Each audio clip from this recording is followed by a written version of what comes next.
Muy bien, tenemos ahora un contacto vía Skype con el economista Diego Macera, gerente del IPE, para hablar sobre los temas económicos. ¿Cómo está, Diego? Muy buenas noches. Hola, ¿qué tal? Buenas noches, encantado. Bueno, hoy día en la mañana, leyendo tu artículo, entendíamos que había que ser osado. ¿Ha sido osado el Ejecutivo con estas medidas que ha anunciado al mediodía?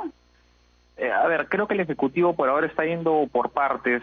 Lo que tienes hoy día son un paquete anunciado de todavía un poco más de un punto del PBI, de repente hasta 2. Hay países que ya están pensando en paquetes de 5, 6, 7, hasta 10.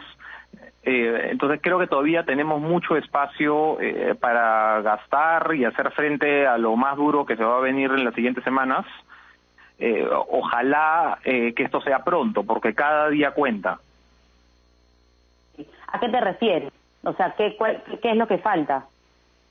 A ver, lo más importante que falta hoy día, pensando en el sector empresarial, es de repente lo que anunció el presidente Vizcarra respecto de la reunión que van a tener mañana con el presidente del Banco Central, el Ministerio de Economía, Finanzas y él, para tener líneas de crédito disponibles para empresas que estén en una situación complicada en las siguientes semanas. Porque, mucho de lo que se ha hablado en los últimos días son créditos anteriores, ¿no? Las reprogramaciones, y en eso la banca está cumpliendo, han reprogramado más de 15.000 millones de soles en créditos, y eso está muy bien.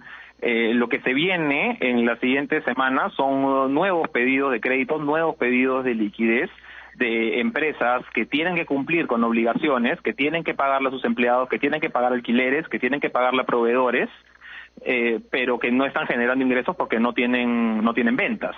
Entonces, esto va a ser uno de los factores cruciales para que en el corto plazo, mediano plazo, podamos salir de esa crisis con el menor daño posible.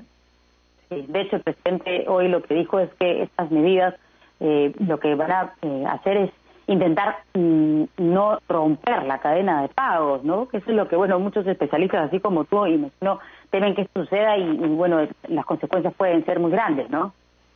Lo que no tenemos que acá es gatillar un círculo vicioso, ¿no? Lo que pasa es que una empresa no deja de pagarle a sus proveedores, esos proveedores dejan de pagarle a sus empleados, los empleados dejan de comprar, se cae la demanda, ¿no? y el círculo vicioso continúa. Entonces, lo que hay que evitar a toda costa es romper este tejido empresarial.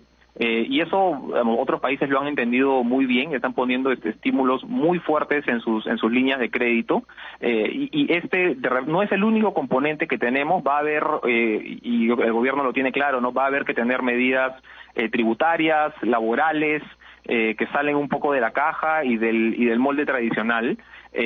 Pero sí es verdad que, como decía un poco en el artículo, tenemos que pensar en romper el chanchito de manera inteligente, porque no se trata de romper la plata, de tirarse la plata, los recursos son siempre limitados, pero creo que en un año como este no hay que tenerle miedo a llegar a déficits de repente 5 o 6% del PBI, siempre que estén bien utilizados.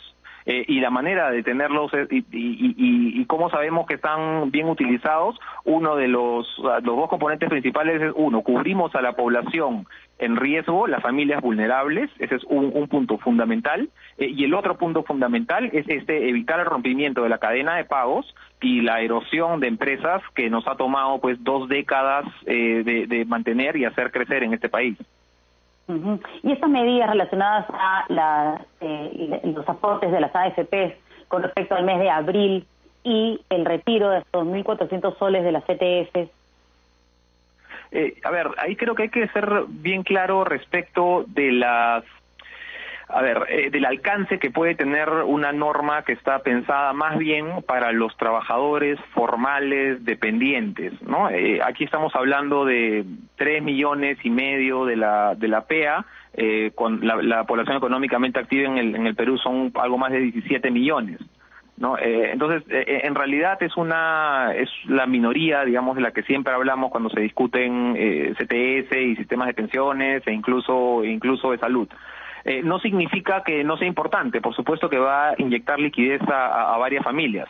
Ahora, no son las familias que han sido más perjudicadas durante estas semanas, ¿no? Porque muchas de estas familias, muchos de estos trabajadores van a recibir su sueldo, están recibiendo ahora su sueldo de marzo y posiblemente recibirán también un sueldo en abril en tanto conserven el empleo. Los trabajadores por lo que en realidad tendríamos que estarnos preocupando muchísimo más son por los independientes y los informales, que son la gran mayoría del Perú. Así es. Y justo sobre este grupo de personas, el presidente ha anunciado que van a recibir, son como 800 familias las que van a recibir este bono de 380 soles, que son de los trabajadores, para los trabajadores independientes. Sí, son 800.000 familias, no un poquito menos, pero sí, aproximadamente 800.000 familias que se van a sumar a los 2.7 millones de personas que ya había anunciado antes el Ministerio de Economía y Finanzas y el MIDIS. Ahora, ahí hay que pensar también un poco más, cómo más podemos seguirlos apoyando en la medida en que esta situación de emergencia se ha extendido, ¿no?, 13 días más. ¿No? Entonces ahí hay que pensar, viene de repente otro bono, se están conversando soluciones con pagos de servicios públicos, ¿no? Agua, luz, teléfono, ¿qué otras alternativas se le puede dar a esta población, sobre todo a la población vulnerable, ¿no?, que va a ver muy difíciles sus ingresos durante las siguientes semanas, y eventualmente, si esto no lo manejamos bien, nos puede venir una convulsión social sumada a los problemas que ya tenemos de economía real.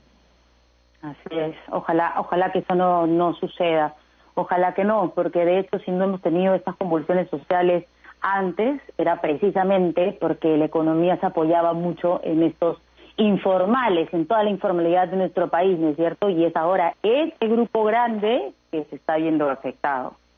Sí, es un poco paradójico, ¿no? Porque en anteriores ocasiones justamente esta informalidad, esta situación medio insular que tenía una parte de la economía peruana había sido una especie de buffer, ¿no? Una especie de aguante de ciertos vaivenes en la economía global y amagos de recesión. Hoy día, más bien, la fuerte presencia de informalidad es lo que dificulta que muchas de las medidas del gobierno puedan ser tan efectivas como uno quisiera, ¿no? Y aquí va desde el tema que conversábamos de CTS y AFP hasta la estrategia de focalización que puede seguir, porque para el gobierno es muy difícil, porque nunca nos hemos preocupado de eso en realidad, de identificar directamente a los hogares que hoy día necesitan más ayuda, ¿no? Hoy día estamos tratando de colectar bases de datos de donde podemos y ajustar por aquí, ajustar por allá, y bueno, es lo que buenamente se puede, pero pasada la emergencia, creo que una de las lecciones que nos debemos llevar es que tenemos que tener mucho mejor identificada a nuestra propia población, en parte para poder ayudarla de mejor manera en situaciones como esta. Bien, Diego, muchas gracias. Hasta pronto. Encantado. Vamos con Así es la Nuez.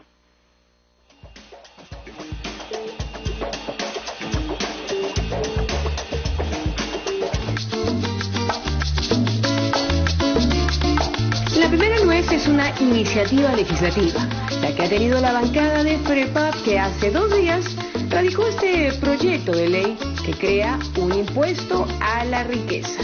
Se trata de una iniciativa para que esos fondos que se recauden vayan a apoyar a los más pobres. Se trata de un impuesto solidario. La autora es Luz Milagros Caiguaray Gambini y tiene el apoyo de la bancada. El impuesto lo pagarían proporcionalmente personas naturales y jurídicas, de hecho y de derecho, que hayan recibido más de 1 millón de soles en el año o tengan propiedades por un valor superior a ese monto. Veremos cuánto ambiente tiene este proyecto. La segunda nuez es un mensaje de aliento, el que ha enviado a través de sus redes sociales el excongresista Kenji Fujimori. Pide que todos entendamos que este tiempo es para cuidarnos y quedarnos en casa, y convoca a los ciudadanos a acatar las medidas del gobierno. Y es justamente en este momento que debemos de acatar con responsabilidad y serenidad las medidas dictadas por el presidente de la República, el señor Vizcarra. Evidentemente, él está en su casa. La cuarentena suspendió todos los plazos judiciales, incluidos los de su proceso, en el que la Fiscalía ya ha advertido que la condena podría ser de 12 años de prisión. La tercera nuez es un delirio, el que parece haberse apoderado del ex candidato al Congreso por Fuerza Popular, Ricardo Vázquez Kunze. En las últimas horas se ha pegado de su Twitter para enviar muchos mensajes en contra de las medidas de confinamiento, pero los que más han llamado la atención son estos en los que dice que 9 muertos no ameritan parar al país y hacerle daño a la economía.